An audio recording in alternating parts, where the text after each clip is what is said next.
What's up, everybody? This is Chad from North Mini Bikes. I am from Michigan, so I'm going to explain to you how to get this bad boy in Michigan.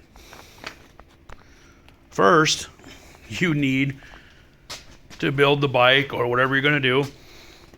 This is a huge thing. Predator motors don't have a serial number on them, okay? So I got me a little stamp kit and I riveted a little piece of brass with a stamped number that I made up that means something to me, and I put it on both bikes. You can see I got a different one right here. Okay? That's really all you need. You need to keep your bill of sale from when you bought the engine, okay? Each bike will cost you $15. Here are the requirements for, we'll go on this bike. The requirements for a moped, okay? Front brake, horn. This is a Bluetooth, well, it's not Bluetooth, it's a rechargeable little horn. It'll last forever before you need another charge. It's loud as hell. You need a rear view mirror. You need no shifting.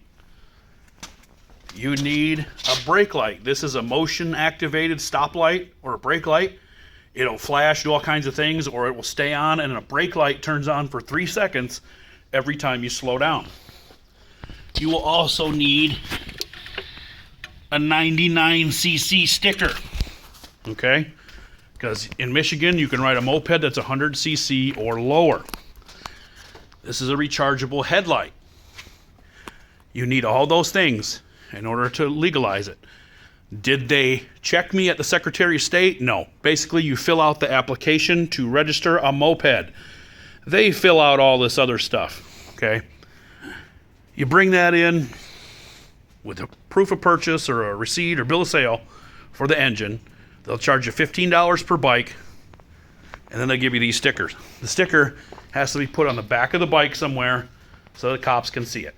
So I'm going to put mine like right here. And there you go.